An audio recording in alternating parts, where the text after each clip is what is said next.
Mais il dit aux gens que la machine normale qui fait les cure-dents, sa production journalière, c'est la production CEMA sur un mois. Ça veut dire que si tu achètes vraiment la machine, ça travaille 12 jours, ça finit pour l'année. On a fini la production de toute la semaine. Oui, pour l'année. Donc, je ne vois pas seulement comme c'est petit, c'est le bois, machin. Il y a des contraintes économiques derrière qui font que peut-être c'est pas le produit qu'on peut faire de manière la plus viable. Tu risques de faire ton petit truc là, ne pas avoir ni les cuits de qualité, ni le prix le plus compétitif. Parce que ce que le Chinois nous envoie, c'est des trucs de bout de chaîne qui n'ont qu'une valeur marginale pour lui. Et quand tu vois le prix sur le marché, tu comprends. Tu comprends. Donc c'est pas aussi simple que les gens le voient au premier apport. Et ça, j'apprécie que quelqu'un comme toi prenne le temps de faire voir, d'ouvrir l'esprit des gens sur ce genre de choses. Je vois comment tes capsules aident les gens. Parce que on envoie un peu nos jeunes au casse-pipe, on va dire. Dans le circuit formel de ce qu'on appelle l'encadrement des entrepreneurs, comme je dis, ils sont à la remorque, comme tout notre système de trucs occidental. Mais la locomotive ne les amène pas vers le succès. Donc, ils sont des wagons d'une locomotive qui ne va pas du tout en Afrique. Et donc, personne ne leur dit les choses qu'ils doivent réellement comprendre pour être en phase avec l'écosystème. Qui commence par les communautés que tu peux créer. Tu as expliqué ça longuement. Est-ce que les gens percutent? Ils pensent qu'ils peuvent être isolés comme ça, bien faire le branding, faire des bons business models Carvas et faire le miracle. Même nos milliardaires font les tontines. Tu veux faire quoi?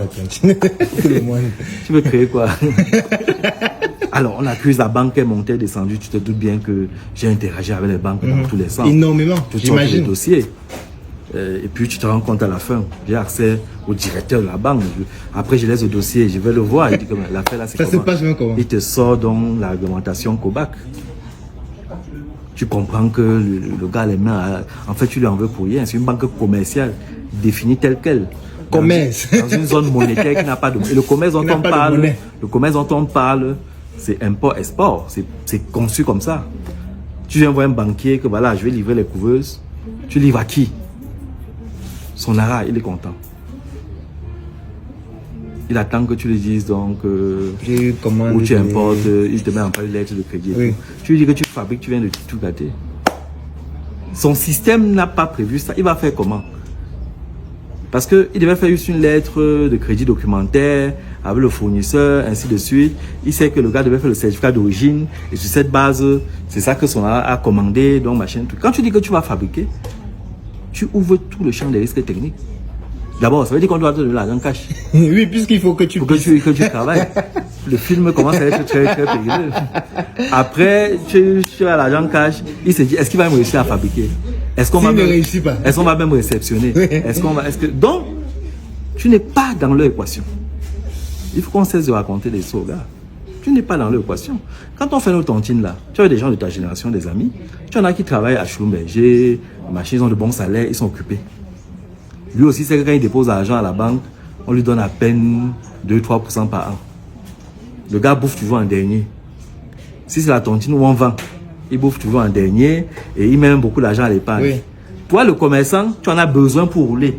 Tu viens prendre, tu tournes. Tout le monde est gagnant. On se débrouille comme ça informellement. Puisque les systèmes formels, on n'est pas dans l'équation. Pour notre... Donc, il faut bien, on se débrouille comme ça. Pour que ceux qui ont de l'argent dormant fassent tourner ça chez leurs amis. Qui peuvent tourner, rembourser, lui bouffe en dernier. Il sent que le gars de Schlumberger qui a un bon salaire, il se rend compte qu'il fait sa tontine. Au lieu de 20 cycles, la tontine parfois fait 15 cycles. Oui, parce que les gens achètent à beaucoup. Donc, il voit ce que ça lui rapporte. Il voit l'argent qu'il a mis dans l'épargne. Il voit comment ça tourne. Les gens achètent à des gros montants. Il gagne. Et il dort tranquille. Il n'a pas le temps pour aller faire le business. Mais son argent lui rapporte. Plus qu'à la banque. Entre-temps, toi aussi qui en as besoin. Et puis, tu te connais, ta famille, tout ça. C'est pour ça que j'aime beaucoup Père Foucault. Oui. Il a compris ça. Voilà quelqu'un qui a disrupté dans la finance. Oui. Qui est le truc le plus conservateur. Qui a pu l'adapter à à la culture africaine. Et ce qui se passe, c'est qu'on casse encore ça. On a cassé ça pour dire que machin. Parce que l'idée était simple. comme vous n'avez pas la garantie, cotisez avec ceux qui vous connaissent. Ça montre que vous êtes crédible. Vous faites votre MC2 carré au niveau de votre village, de votre communauté. Si le comité de crédit du MC2 carré, où vous vous connaissez tous et vous êtes solidaires, dit qu'on prenne notre argent à tel, lui le banquier valide. Il n'a pas à se casser la tête de dire que tel a le titre, tel n'a pas le titre. Puisque vous vous connaissez à l'échelle du village, on dit que c'est pour faire la ferme. On dit quelle ferme, qu'est-ce qu'il y a encore eu? Est-ce que tu as fait la ferme quand on a vu? On a vu, ainsi de suite.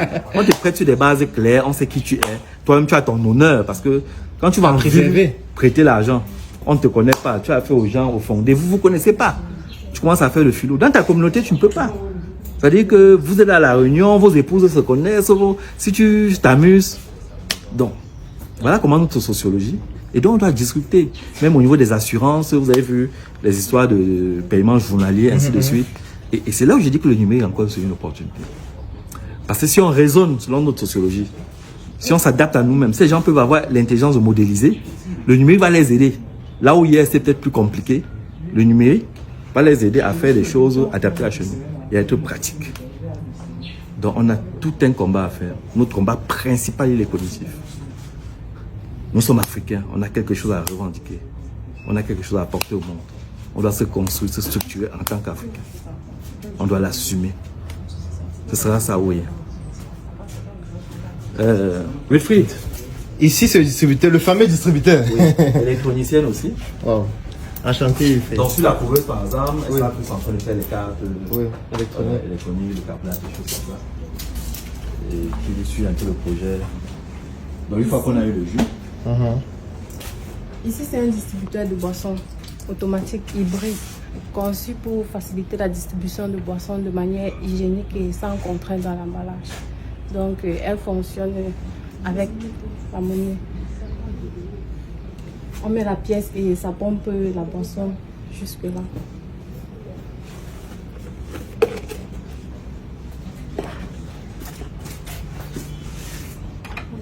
Là, c'est combien qu'on vient de mettre? Là, c'est 500. D'accord. Bon. Il refuse. Là, ça refuse parce que apparemment le monnayeur a bougé. D'accord. Il faut maintenir la position du monnayeur au moment où on a calibré. C'est des petits bugs qu'il faut vraiment résoudre pour...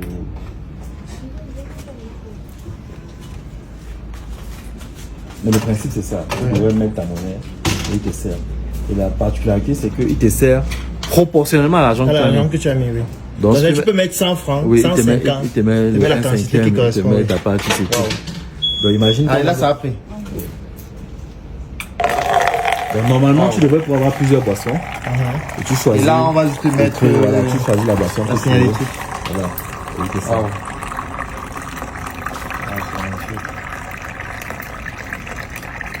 Et normalement, tu peux payer aussi par Orange Money. Tu peux payer aussi par. Voilà. C'est vraiment ça le. Donc là, c'est le jus de 500. Oui, c'est bon. Wow. C'est naturel, le bio. Bon, après, le vendeur fixe le prix. Hein. Oui, c'est en fonction de ce que le vendeur donne comme information, comme paramètre. Voilà, c'est pas comme si la machine vient pas avec un prix forcé. Il y a tout un menu pour l'exploitant. Il a sur son portable d'où il est, le taux de vente. Donc pour renouveler le stock, il a des alertes dès qu'il a moins 20% de trucs, des choses comme ça quoi. Wow. Pour qu'il sache qu'il doit venir renouveler le produit. Parce que ça tend à finir. Et puis ici, nous-mêmes en interne, on a appris des traitements pour pouvoir garder le jus vraiment sans altération, même 3 jours. C'est des process sur lesquels on travaille. Est-ce que ça peut livrer le jus à des températures variées? Oui, on fait des tisanes chaudes. Je veux dire, on sait le chaud ou le froid. Oui. Je pense que d'ailleurs son gros potentiel, je le vois dans les tisanes. Forcément. Les tisanes, les cafés. Voilà, les tisanes. Toutes ces choses qu'on prend, qu'on voudrait même prendre plus, mais c'est pas pratique à faire. Tout le monde te dit que voilà, pour ton hypertension, il faut aussi et ça, le sachet là et tout, mais dans la pratique. Ou même dans les entreprises. C'est vrai que dans une entreprise où au lieu d'avoir quelqu'un qui sait le jus, le café et tout, on a une machine comme celle-ci. Self-service, voilà, un peu partout. Donc c'est un produit sur lequel j'ai de gros espoirs de développement industriel. Cette fois-ci, je peux utiliser le mot industriel parce que forcément, c'est d'usage tellement varié et pratique. Et on a beaucoup d'enjeux dans la valorisation des fruits. On sait qu'on a beaucoup de pertes et post-récolte. que ça devrait trouver sa niche. Quand je vais dans les deuils à l'ouest, Par exemple, dans les oui. occidentaux, Les funérailles, on met les vins de deuils. palme là, Oui. ben, ça fait un malheur, hein, ça fait un carton. On peut mettre de la bière, on peut mettre... Alors la bière, on peut, mais pour la bière, il y a un truc, tu sais, la bière, comme ça mousse et tout ça, ça a des propriétés particulières Oui. qui fait que, d'abord, ce serait pas le même type de pompe. D'ailleurs, je travaille sur la bouillie. Mhm. Je travaille sur la bouillie, je suis en projet avec un diététicien qui, sur le coup, a compris un peu comme dans ce qu'on disait Oui. là, qui veut sa machine qui distribue la bouillie. Et l'idée, c'est de mettre dans toutes les écoles primaires du Cameroun une machine qui fasse que, à 100 francs, tous les enfants camerounais aient déjà 40% de leurs besoins nutritifs dans une bouillie que Enrichie. lui l'a conçue, Oui. enrichie. Et c'est vraiment quelque chose pour lutter contre la pauvreté, pour faire que... Après, j'ai envie de dire, même en termes d'hygiène, Oui, oui, oui, c'est- évidemment. oui, ça fait qu'on ne Un manipule processus pas le contrôlé, produit voilà, n'importe comment, comment. Non, c'est un produit Wow. auquel Elle est exceptionnelle. je crois beaucoup à ça, je pense. Mais on est presque au bout. Et tu vois, avec son panneau là, Oui, solaire. tu le mets en route, il fonctionne tout seul. Si on coupe le courant, ça met combien de temps? Non, le panneau, il est censé être auto. Il ne cherche même pas à savoir le courant. Il s'auto-alimente. Parce qu'elle disait qu'il est hybride. Oui, c'est-à-dire que si tu es en version solaire, je suis Oui. sur la version en route, D'accord. la seule contrainte, c'est quand le soleil va partir. Parce que il faudrait un panneau plus grand. S'il faut en plus stocker l'énergie pour que... Voilà. Mais comme tel, il fonctionnerait au... Mais ces batteries sont où? C'est là. C'est à côté. Ah, d'accord. Ça a vocation à être même dedans. Hein. Oui. Là, on est dans une démo. Ce serait l'idéal. Oui, ça a vocation à être dedans. Et ça a vocation à être des batteries plutôt légères. Ça, c'est les batteries gel qu'on utilise pour les pouveuses. Bon, pour la démo, on utilise. Mais je sais que pour le développement de cette machine, ce sera plutôt des batteries lithium qui sont très légères, très Comme petites. celle des voitures. C'est Ou des des voitures, téléphones. Oui, des téléphones. Oui. Oui, plutôt dans cet esprit. Donc, lithium, c'est plus cher. Hein. Mais pour cette machine, c'est ce qu'il faudrait. Parce que ça, c'est lourd. Si tu mets à l'intérieur, le gel, c'est si lourd que quand tu te déplaces, tu fragilises tout Le truc. système. Donc, ce sera lithium. La machine elle est nickel.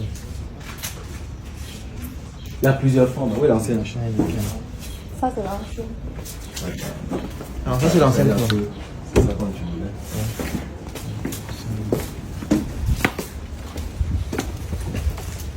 Ah, d'accord. Donc, ça évolue. Ça Oui. évolue.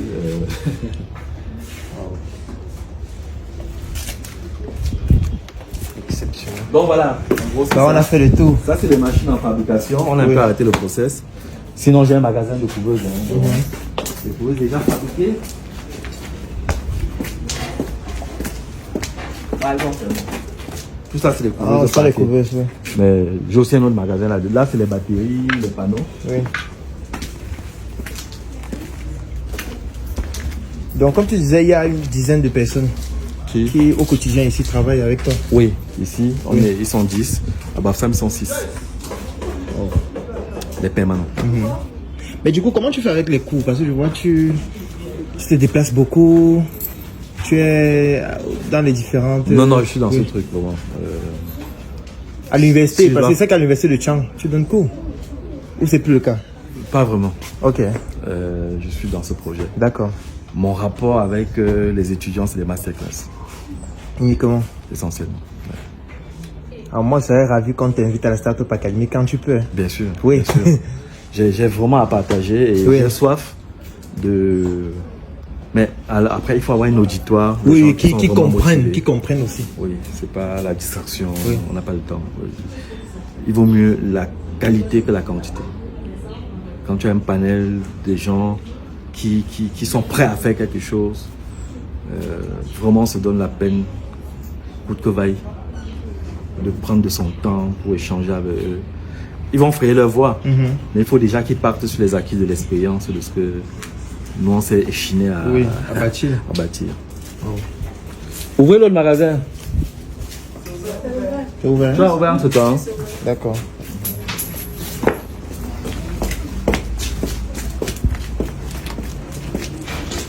Donc ça c'est un espace de stockage. En ce moment on est vraiment à l'étroit parce qu'on a cette commande là. qui est là et Wow. Et là, on a combien de couveuses déjà ça faites? nous prend du temps. Je sais qu'entre ici et l'autre magasin, on a 80 couveuses Oui. au sol, ouais, déjà prêtes à être Être livrées. livrées. Là, c'est les photothérapies Oui, je vois ça que au vous fond, voyez, là-bas. voilà. Et donc voilà, produits déjà emballés, vendés, prêts à partir. J'ai découvert qu'il y a un bateau qui va au Togo à partir de Tico. Ah bon, hein? Je savais pas moi-même. Oui. Donc j'ai fait partie, je faisais partie des trucs en Afrique de l'Ouest par avion, DHL, ça Les me coûts coûtait doivent être cher. hyper élevés. Et ça arrivait parfois avec un peu de casse. Vraiment, Malgré l'avion. l'avion, c'est le moyen le plus dangereux. Waouh. Par bateau, c'est cool. Parce que Moi, je crois dans le contraire. bateau, non, dans le bateau, comment on te facture pas au poids? Tu peux carrément faire des caissons, tout ça. Non, on te facture au poids. Toi-même, tu as du mal Oui, à tu faire des essayes de- caissons. parce que ça va machin. peser. Ça va peser, ça va te coûter trop cher. Et puis l'avion décolle, zone de turbulence, tout ça. Le bateau est dans l'eau, tranquille. Ça prend un peu plus de temps, mais c'est très pratique pour ce genre de choses. Non, le bateau, c'est le moyen de transport comme le train. C'est vraiment avec ça qu'on porte les marchandises fragiles, avec moins de casse, Oui. avec moins de contraintes. Oui. L'avion, tu peux, si Et tu les emballes coûts, bien. bon, les coûts plus faibles aussi. Mais pour emballer bien là, il faut faire des caissons qui eux-mêmes pèsent et on te facture tout ça. Et quand tu as affaire au DHL, parce que tu n'es pas dans le transport civil simple là. Même quand tu vas au fret là, donc c'est compliqué. Les gens disent les caves et tout ça, c'est un mot. Hein. C'est un mot. Parce que concrètement, aucun douanier dans aucune frontière n'est par rapport. Au final. Oui, oui, oui. Je te dis, ben attends, et puis tu as les absurdités. J'ai payé la douane export du Cameroun. Quand j'explique ça aux gens. Pour exporter. Oui, les gens ne comprennent pas. On m'a dit d'écrire au ministre des Finances. Bon, j'ai pas eu le temps de le faire, mais il faut que je le fasse. Incroyable. Pour dire au ministre des Finances, attends, impôt substitution que vous dites là. Ça veut dire donc C'est quoi? un slogan où c'est vous. Parce que c'est clair que pour faire l'impôt substitution, il faut que tu aies l'échelle de marché qui te permet de produire pour substituer. Donc ça veut dire qu'il faut aussi que tu aies les visées d'export.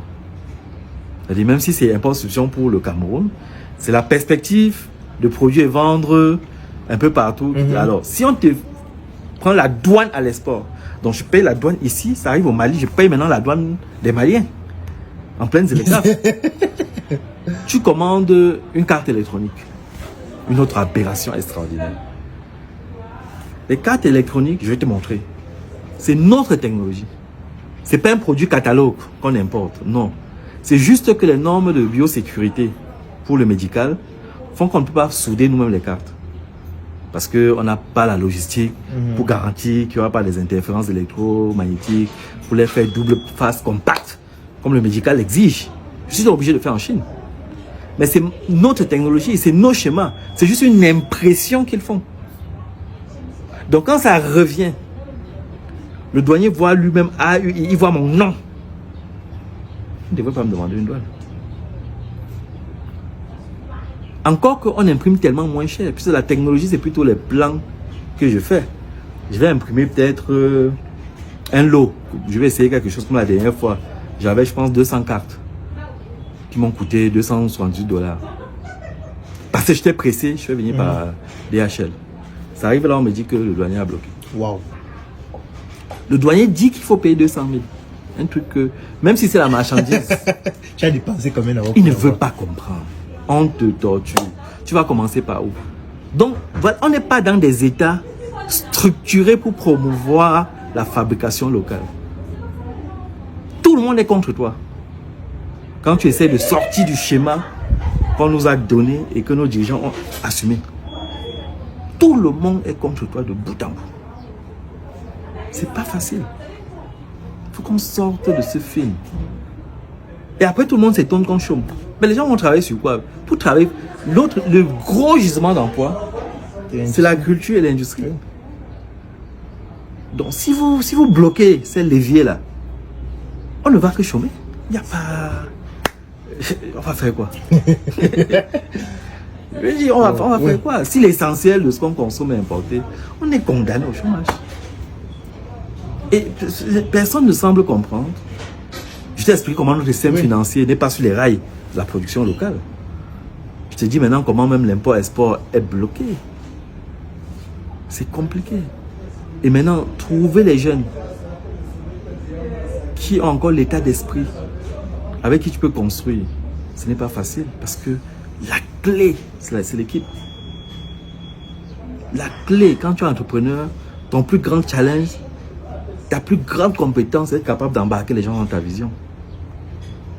Sinon, tu n'as rien fait. Ne dis pas que tu es un grand entrepreneur parce que tu es un très bon technicien. Parce qu'effectivement, pour aller à l'échelle, tu as besoin de structurer. Et pour structurer, tu as besoin d'une chaîne de valeur. Donc des gens à des postes clés qui partagent ta vision. À qui tu as réussi à expliquer un concept auquel ils adhèrent et pour lesquels ils donnent le meilleur d'eux-mêmes. En tant que manager, ça c'est ton boulot numéro. C'est ton premier travail. Ton deuxième travail, c'est être en phase avec ton marché. Ça veut dire que si tu es un entrepreneur, appelle un client au moins chaque jour. Toi en tant que le patron. C'est les clients qui te disent comment tes équipes fonctionnent, qui te parlent de tes produits, qui te font flairer des opportunités. En fait, c'est les clients qui co-construisent ta stratégie. Si tu n'es pas à leur écoute, tu te fermes de tout, en fait. Au lieu de payer de l'argent pour qu'on te fasse des business plans, des plans marketing, tout ça, écoute tes clients. Et tes clients, c'est tes ambassadeurs. C'est tes meilleurs commerciaux. Rien n'est plus pertinent qu'un médecin qui dit que ah non, je suis une couveuse. Oui. C'est magnifique. Il le dit pourquoi? Sur la base des objectifs techniques, mais du fait même qu'il sent avec toi une proximité. Une proximité, oui. Humaine qui n'a pas avec les autres. Qui le rassure. C'est important. Tu n'es pas là tout le temps. Je suis tout le temps parti et tout. C'est parfois à travers mes clients que je me rends compte que tel gars qui allait installer, en fait, ça ne s'est pas bien passé. En fait, il ne te fait pas le compte rendu. Il dit, boss, bon, on a installé. Il ne te dit pas que, en fait, il est arrivé là-bas, il y a eu ci, il y a eu ça. Il essaie de gérer, machin. Bon, le personnel est comme ça. Mais si toi, tu n'appelles pas tes clients, si tu es pêché là, tu te coupes et ton business dérive, tu ne comprends pas. Et il ne faut pas entrer dans l'histoire que non, on n'a pas appelé, donc c'est bon. Non. Les clients ne sont pas comme ça, malheureusement. Parfois, tu arrives à un endroit, tu vois qu'on a parqué ton produit depuis, on est dans un sabotage historique. Oui. Et personne ne t'a même jamais appelé pour dire qu'il y a un problème. On a dit on vous avait dit machin, on a mis de côté machin. Si tu appelais le client, ça lui donnait l'opportunité. Donc, c'est ça, la veille permanente. Donc, il faut être proche du personnel, savoir ce qu'ils font au travail et même dans leur vie privée un peu. On est en Afrique. Le gars, tu es au courant que sa femme a accouché. Ne dis pas que ça n'a rien à voir avec le boulot. Tu dois être à la veille, gars. Oui. Obligatoirement. Tu dois être à la veille. Si tu n'es pas là, c'est parce que tu es à l'étranger, il sait, mais tu l'as appelé, ainsi de suite. Lui aussi, il dit à sa famille que non, mon boss arrive. Et puis tu viens, tu es assis là. C'est grave n'importe comment. Lui-même ne sait même pas comment il va aller dire à son père que... En fait, tu as dit, lui-même sent que s'il crée même un problème, même son père va dire, toi aussi, tu ne peux pas faire ça. Donc, si les gens pensent qu'ils peuvent se développer en dehors de notre sociologie, s'ils pensent qu'ils sont les extraterrestres, ils sont toujours des piètres managers. On est en Afrique, on est un Africain, on n'est pas né ici par hasard, on est né là où on devait naître. Celui qui décide ne peut pas s'être trompé. Et on a tout un... Mais moi, j'ai envie de demander... Ta culture, tu la tires d'où en fait? Tu es quand même un ingénieur. Non, mais passionné de culture. Je suis le directeur de publication du journal Afrique Racine. Ah bon? Ah oui, j'ai toute une histoire de la culture. Parce que ça se voit vraiment dans tout ce que tu dis que la culture, c'est vraiment l'élément le plus important pour toi. Au-delà de la technique, parce qu'on est là près de 2 heures, mais la technique, c'est peut-être 30 minutes. Oui, la technique, c'est l'application.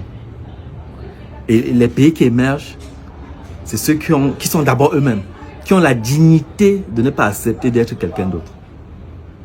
C'est la matière première. C'est de là que tu peux te projeter et faire la technique. Si tu n'as pas déjà ce mindset, tu auras toujours le raccourci de ne pas te donner la peine de faire. On vient de vivre une crise extraordinaire avec le Covid. Qu'est-ce qui est resté? C'est-à-dire, si le Covid revient aujourd'hui, qu'est-ce qu'on a tiré comme leçon? On repart à zéro. C'est-à-dire qu'on peut comprendre qu'en urgence, on a importé tout même les lits. Mais est-ce qu'on n'a pas eu honte? Si on n'a pas pu avoir honte, si on a trouvé ça normal, d'être là à commander, c'est que quelque chose ne va pas. D'autres peuples n'acceptent pas ça. Parce qu'ils ont la dignité. Si tu n'as pas de dignité, tu as quoi, Claudel? Quel est le moteur? Qu'est-ce qui va te donner l'énergie de faire changer la donne si tu es confortable à la mendicité? Tu es un esclave assumé. Et c'est terrible. Et donc le challenge qu'on a, c'est ça, c'est d'abord cognitif. Sinon, même ceux qui sont un peu en avance, qui comprennent, ils ne pourront pas embarquer les autres. Ils seront rattrapés tôt ou tard parce qu'ils ne pourront pas embarquer les autres. Oui, ils ne pourront pas créer une émulation.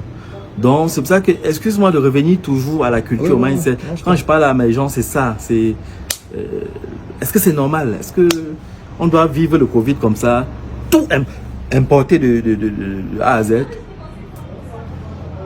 et être là qu'on ne tire aucune leçon? Si tu veux faire un médicament local, tu as toujours les mêmes problèmes. Pourquoi te signer un papier pour accepter même que c'est un adjuvant? C'est la croix et la bannière. Mais tout ce qui vient de l'Occident, dès que c'est emballé, c'est validé. Ceux qui valident ont même quoi pour... C'est-à-dire, quel effort ils font même? C'est triste, c'est notre santé. Et puis même, pourquoi on pense même que la santé doit s'organiser exactement comme en Europe? On a un problème avec les bâtiments, avec l'hôpital dans sa configuration telle qu'elle est là. Qui dans notre culture n'a jamais été comme ça? Donc les gens parlent de leurs problèmes aux gens de proximité. Pas aux inconnus. Pas aux inconnus. Tu as beau être docteur. Oui. Et puis il faut qu'ils s'alignent, tout ça, pour te parler de ces problèmes. Donc on va à l'hôpital quand c'est grave. Et donc la santé nous coûte cher. Et puis on va trouver là-bas un personnel aussi qui n'est pas motivé. Donc le coût de la non-qualité est encore extraordinaire. Donc les pauvres et tout nous devient plus cher. Et on consomme des médicaments pour l'Afrique. C'est-à-dire tu vas dans les endroits où on fait les médicaments, il y a la qualité africaine. Donc on est enfermé dans une connerie. Et dès que donc il se développe de manière souterraine des mécanismes de résilience, au lieu de copier, au lieu de s'adapter, la sociologie nous parle, hein. Si vous voyez les gens commencer à faire la publicité dans le bus, il faut comprendre que l'équation sociale a trouvé ça comme l'endroit idéal et réfléchir que qu'est-ce que je fais pour faire des agents communautaires formés qui vont aller parler dans le bus. Faut pas se braquer que non, pourquoi on parle dans le bus, machin. Non, il faut regarder la société telle qu'elle fonctionne normalement et l'investir pour substituer le faux par le vrai dans cette sociologie-là. Si les gars vont voir le docteur du Carrefour, ça veut dire qu'on a quelque chose à faire. Il nous faut des comptoirs médicaux comme celui du docteur du dans les carrefours, mais avec des gens qui sont dans le système de soins. À qui la maman avec son sac de marché, ça va quand même pour dire qu'elle a mal dormi, que depuis quelque temps, elle sera un peu mal là, sans avoir saigné à l'hôpital. Et c'est celle-là qui va trouver les mots pour lui dire en fait qu'elle doit aller à l'hôpital. Ou même lui donner un truc comme ça pour la soulager en attendant, bref, pour la connecter, pour la ramener vers le système de santé. Et même pour l'aider à prévenir avant que ce ne soit grave. Mais si on se croit en Occident, et que les soins c'est à l'hôpital, machin, avec les mêmes mécanismes, où tout le monde, c'est-à-dire les enfants de 5 ans ou les vieux, va faire les mêmes que... C'est compliqué. Parce que ça aussi, c'est une sociologie particulière qui voudrait qu'on mélange tout le monde. C'est pas forcément adapté. Peut-être on aurait plus d'hôpitaux gériatriques, on aurait plus de vieux, être plus à l'aise pour aller là-bas avec ses frères. Il faut comprendre ces choses-là au niveau de comment les gens sont et adapter nos parcours de soins avec ça pour optimiser. Mais si nos agendas sont dictés par l'OMS et tout ça, dès que tu comprends qu'il y a la césarienne gratuite ou telle campagne de vaccination, c'est parce que c'est sponsorisé par le Fonds mondial, machin. Comme si nous-mêmes, on est là comme ça, on n'a pas de préoccupation ou de politique de santé publique, quoi. C'est-à-dire que tout est adossé sur une éventuelle aide de ceci. Donc, j'appelle une culture de la mendicité qui doit cesser pour des choses simples. Hein. Et si on va vers nous, on va trouver des solutions simples pour beaucoup de choses. Notre plus grande maladie, c'est le palu. Qu'est-ce qui empêche que les gens prennent des tisanes tous les lundis à l'école? Pourquoi il faut attendre que ça aille en Inde? C'est les mêmes plantes là, il y a ça ici. Hein. Qu'on met dans des formulations, qu'on paye cher, que ça aille à la pharmacie, et que ça passe par machin, tout ça. Non, si ça peut être préventif. Et si on doit faire des mélanges pour éviter des résistances, nos pharmaciens ne sont pas plus bêtes que les autres. Il faut les mettre au travail, ils vont le faire. Si on me dit aujourd'hui que voilà, il faut vendre les médicaments dans la rue, ben c'est là où les gens achètent. Ça veut simplement dire qu'il faut aller à la rue, faire l'infrastructure qui permet de garder des médicaments dans les bonnes conditions. On regarde le cahier de charge, on regarde les contraintes, on le fait. Et du coup, au marché, on a le médicament. Que de passer le temps à gazer les gens vont là-bas. Tu vas faire quoi? Les gens ne vont que là-bas, à plus de 80%. Et tu vas voir que c'est tellement, le minima est tellement mélangé que finalement, même à la pharmacie, c'est la même chose. Avec les mêmes dégâts. Donc, Oui. c'est compliqué. Voilà, je vois qu'on vient de passer 2 heures avec Serge. C'est tellement enrichissant. Moi, je te remercie énormément d'avoir accepté que je vienne visiter ce que tu fais. Et moi, je suis certain qu'il y a beaucoup de choses qu'on pourra faire ensemble. Moi, j'apprends du grand frère. Donc, vraiment, merci beaucoup. Merci, c'est moi qui te remercie. Je suis beaucoup ce que tu fais. Oui. Et d'ailleurs, j'étais en Guinée, Oui.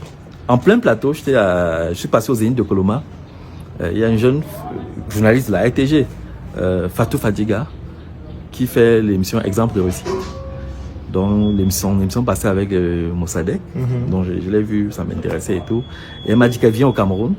Et l'une des personnes qu'elle m'a demandé qu'elle aimerait avoir sur son plateau, c'est Claudel Noumissi. Wow. Quand elle vient ici, dans Exemple de réussite, Oui. donc elle te voit comme un exemple de réussite. Et voilà, donc tu as un prestige qui est vraiment africain, c'est une responsabilité énorme. Et tout ce que je peux te dire, c'est que il faut poursuivre dans ta voie, dans une perspective définitivement africaine. Globalement. Définitivement africaine.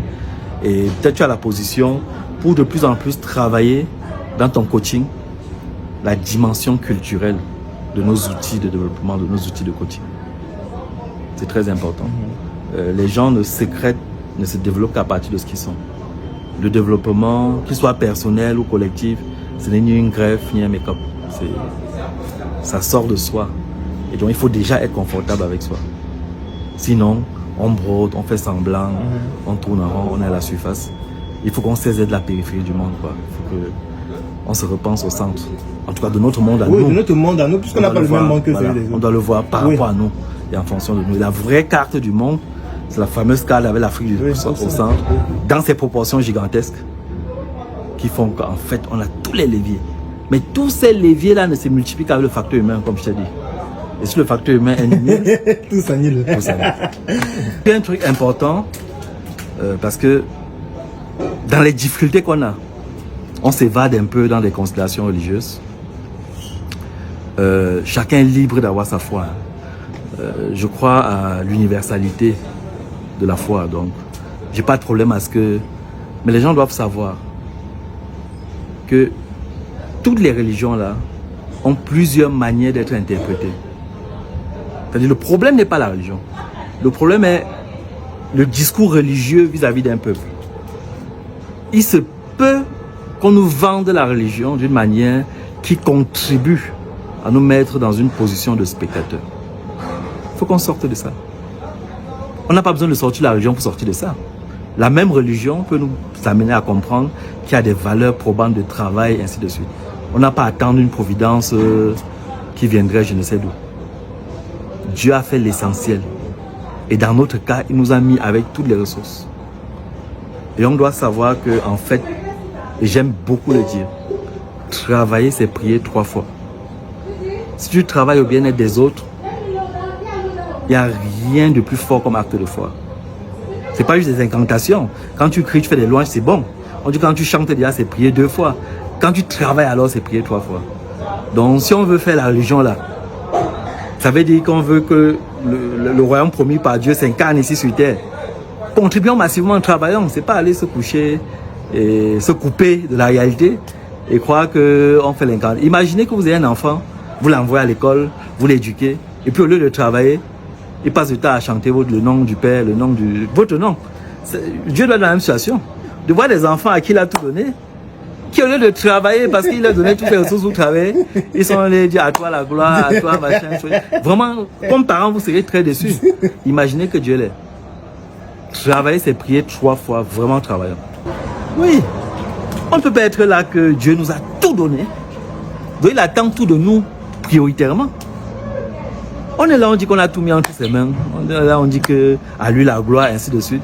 Il n'a pas besoin de ça. Quand tu as ton enfant là, tu es le père. Tu n'as pas besoin qu'il te rappelle que tu es son père, machin. Tout ce que tu attends de lui, c'est qu'il valorise. l'effort que tu as fait pour l'éduquer, ainsi de suite. Je pense que c'est ce que Dieu attend de nous, Africains. Que nous changeons les choses, que nous mettions au travail. Et je crois qu'on nous a mal expliqué les choses. Que les gens ont voulu transformer le message de Dieu en un message d'attente de providence. C'est une interprétation qui visait à nous encapsuler. Donc la religion elle-même n'est pas le problème. Relisez la Bible, le Coran, dans une perspective de dépassement de soi, dans la dimension authentique de ce qu'est la religion. Quelque chose qui nous libère et qui nous amène à aller vers le bonheur qu'on construit nous-mêmes. Ça ne tombe pas du ciel comme ça. Et vraiment la foi est importante, hein, surtout pour nous les Africains, parce qu'on peut mal me comprendre. Quand tu fais un projet en Afrique, si tu n'as pas la foi, tu ne le fais pas. Pour une raison simple. Si tu veux faire les équations de réussite, très souvent tu te rends compte que c'est impossible. Et tout le monde autour de toi d'ailleurs te dit que c'est impossible. Donc la seule chose qui t'amène à te lever et à faire, c'est parce que tu te dis que tu vas faire et au fur et à mesure on va voir. Tu as la foi. C'est-à-dire que tu sais que la providence viendra. La providence ne vient qu'en chemin. Mais on a formé des Africains qui imaginent la providence, qui imaginent Dieu comme quelqu'un sur qui peuvent se reposer sans rien faire. C'est une grosse aberration qui nous pompe du temps, qui nous pompe de l'énergie, qui nous détruit. Et il faut qu'on prenne les choses en main, à commencer par le clergé. Il faut trouver les ressources religieuses qui nous embarquent vers la construction de notre bien-être collectif. Parce qu'on a les ressources pour ça. Évidemment avec foi, parce que tu ne peux jamais anticiper sur la bonne... Je ne savais pas que j'allais rencontrer Claudel aujourd'hui. Tu ne peux pas anticiper sur les bonnes rencontres. Tu ne peux pas anticiper sur les opportunités qui vont te tomber en route. Mais ces opportunités arrivent précisément parce que tu travailles. Et je crois que Dieu est vigilant et attentif aux gens qui travaillent. C'est pour ça que je répète, travailler, c'est prier 3 fois. Un travail pro commence par un pro en SM. Change toute ta garde-robe, remplace tout par SM de la tête aux pieds. Désormais tu t'habilles en SM. Un avenir propre commence par un style en SM. Par un style en SM.